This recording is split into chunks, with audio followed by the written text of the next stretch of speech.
Mən Türkiyə Respublikasında bir neçə qızı cinsi istismara məruz qoymuşam və Azərbaycan ərazisində bir çox qadını fahişəliyə cəlb eləmişəm.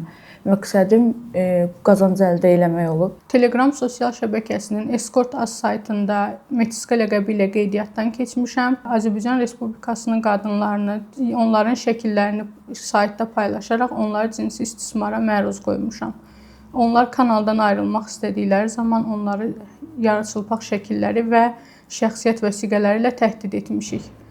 Mən toplanılan pul vəsaitlərinin bir hissəsini kriptovalyuta üzərindən göndərmişəm.